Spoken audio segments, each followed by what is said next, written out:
ಈ ಜಗತ್ತಿನಲ್ಲಿ ಯಶಸ್ಸು ಪಡೆಯಲು ಬಯಸುವವರು ಲಕ್ಷಾಂತರ. ಆದರೆ ಬದುಕನ್ನು ಗೆಲ್ಲುವ ಕಲೆಯನ್ನು ತಿಳಿದವರು 5 ಜನರು ಇರಲಿಕ್ಕಿಲ್ಲ. ಆದರೆ 1000 ವರ್ಷಗಳ ಹಿಂದೆ ಒಬ್ಬ ಮಹಾನ್ ಜ್ಞಾನಿ ಈ ಕಲೆಯನ್ನು ಜಗತ್ತಿಗೆ ಕಲಿಸಿದ್ದನು. ಅವನ ಮಾತುಗಳು ರಾಜ್ಯಗಳನ್ನು ನಿರ್ಮಿಸಿವೆ. ಅವನ ತಂತ್ರಗಳು ಸಾಮ್ರಾಟರನ್ನು ಸೃಷ್ಟಿಸಿವೆ. ಅವನ ಜ್ಞಾನ ಅನೇಕ ಪೀಳಿಗೆಗಳನ್ನು ಬೆಳಗಿಸಿದೆ. ಅವನೇ ಚಾಣಕ್ಯ.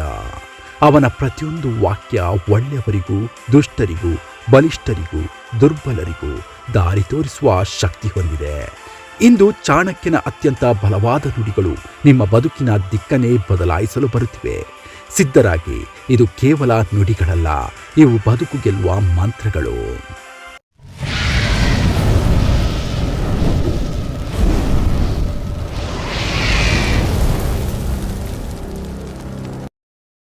ಯಶಸ್ಸು ಪಡೆಯಲು ಮೊದಲ ಹೆಜ್ಜೆ ನಿಮ್ಮ ಮೇಲೆ ನಂಬಿಕೆ.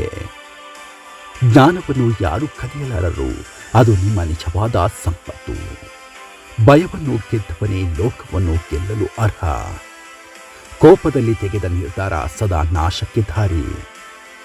ಸಮಯವನ್ನು ಗೌರವಿಸುವವನೇ ಜೀವನದಲ್ಲಿ ದೊಡ್ಡವನಾಗುತ್ತಾನೆ. ಸಾಧನೆ ಮಾತಿಗಿಂತ ದೊಡ್ಡದು. ಕೆಲಸವೇ ನಿಮ್ಮ ಹೆಸರನ್ನು ನಿರ್ಮಿಸುತ್ತದೆ. ಸಣ್ಣ ತಪ್ಪು ದೊಡ್ಡ ಅಪಾಯಕ್ಕೆ ಕಾರಣವಾಗಬಹುದು.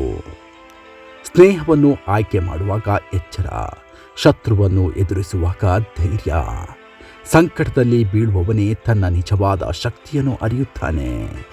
3 ಜನರ ಮುಂದೆ ರಹಸ್ಯ ಹೇಳಬೇಡಿ. ಶತ್ರು, ಮೂರ್ಖ, ಅಸೂಯೆ ಪಡುವರು. ನಿಮ್ಮ ನಿರ್ಧಾರಗಳು ನಿಮ್ಮ ಭವಿಷ್ಯವನ್ನು ಬದಲಿಸುತ್ತವೆ. ಬುದ್ಧಿವಂತನು ಸಂದರ್ಭಕ್ಕಾಗಿ ಕಾಯುವುದಿಲ್ಲ, ಸಂದರ್ಭವನ್ನು ತಾನು ಸೃಷ್ಟಿಸುತ್ತಾನೆ. ಯಾರನ್ನು ಅಲ್ಪಮಟ್ಟಕ್ಕೆ ಕಾಣಬೇಡಿ.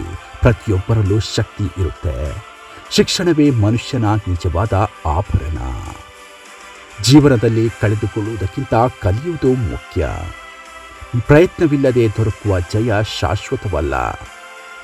ಅತಿಯಾದ ಪ್ರೀತಿ ಸಹ ಅಪಾಯದ ಕಾರಣವಾಗಬಹುದು. ಹಿಂದಿನ ತಪ್ಪುಗಳನ್ನು ಓದಿ ಭವಿಷ್ಯದಲ್ಲಿ ಪುನಃ ಮಾಡಬೇಡಿ. ದಾರಿ ಸರಿ ಇದ್ದರೆ ಪ್ರಯಾಣ ಕಷ್ಟವಾದರೂ ಗುರಿ ಖಚಿತ. ಧೈರ್ಯ ಕಳೆದುಕೊಂಡವನು ಎಲ್ಲವನ್ನೂ ಕಳೆದುಕೊಳ್ಳುತ್ತಾನೆ. ಸಮಸ್ಯೆಗಳು ಸಣ್ಣವಲ್ಲ, ಅವನ್ನು ಗೆಲ್ಲುವ ಮನೋಬಲವೇ ದೊಡ್ಡದು. ಒಳ್ಳೆಯವರ ಜೊತೆ ಇರೋದು ಅದು ಅರ್ಧ ಯಶಸ್ಸು. ಕೆಟ್ಟವರ ಜೊತೆ ಇರೋದು ಅದು ಅರ್ಧ ನಾಶ. ಯಶಸ್ವಿ ಜನರು ಮಾತಿಗಿಂತ ಕೆಲಸದಿಂದ ಗುರುತಾಗುತ್ತಾರೆ. ನಿಮ್ಮ ಕನಸುಗಳ ಹಿಂದೆ ಓಡಿ, ಲೋಕವೇ ನಿಮ್ಮ ಹಿಂದೆ ಓಡುತ್ತದೆ. ಸೋಲನ್ನು ಸಹಿಸಿಕೊಳ್ಳುವವನೇ ಗೆಲುವಿನ ಮೌಲ್ಯ ತಿಳಿಯುತ್ತಾನೆ. ಬಡತನ ಪಾಪವಲ್ಲ, ಪ್ರಯತ್ನವಿಲ್ಲದಿರುವುದು ಪಾಪ. ಸರಿಯಾದ ವ್ಯಕ್ತಿಗೆ ಸರಿಯಾದ ಸಮಯದಲ್ಲಿ ಸಹಾಯ ಮಾಡಿದರೆ ಅದು ಪುಣ್ಯ. ಅನಾವಶ್ಯಕ ಮಾತು ಅನಾವಶ್ಯಕ ಕಷ್ಟ. ಮಾತು ಮನುಷ್ಯನ ಮುಖ, ಅದನ್ನು ಜಾಗರೂಕತೆಯಿಂದ ಬಳಸಿ. ಒಬ್ಬನನ್ನು ನಂಬಬೇಡಿ, ಆದರೆ ಎಲ್ಲರನ್ನೂ ಗೌರವಿಸಿ. ಜಯದ ರಹಸ್ಯ ಒಂದು ಗುರಿ, ಒಂದು ಶ್ರಮ. ಯಶಸ್ಸು ಆಲಸ್ಯದ ಮನೆಗೆ ಬರುವುದಿಲ್ಲ. ಕರ್ಮವಿಲ್ಲದೆ ಫಲವನ್ನು ನಿರೀಕ್ಷಿಸಬೇಡಿ. ಸಮಯ ಹೋದ ನಂತರ ವಿಷಾದ ವ್ಯರ್ಥ. ಸಾಧುತನವನ್ನು ದುರ್ಬಲತೆ ಎಂದು ಅರ್ಥೈಸಬೇಡಿ. ಮನಸ್ಸು ದೊಡ್ಡದಾದರೆ ಕಷ್ಟಗಳು ಸಣ್ಣವಾಗುತ್ತವೆ. ಪರಿಶ್ರಮವಿಲ್ಲದ ಬುದ್ಧಿ ಫಲವಿಲ್ಲದ ಬೀಜ.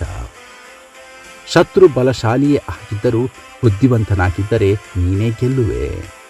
ಧರ್ಮದ ಮೇಲೆ ನಿಲ್ಲುವವನು ಯಾವಾಗಲೂ ಭಯವಿಲ್ಲದೆ ಬದುಕುತ್ತಾನೆ. ಒಳ್ಳೆಯ ಮನುಷ್ಯನಿಗೆ ಸ್ನೇಹ ಬೇಕು, ಕೆಟ್ಟವನಿಗೆ ಸೋಲು ಬೇಕು. ಧನ್ಯವಾದಗಳು. ಎಲ್ಲರಿಗೂ ಶುಭವಾಗಲಿ.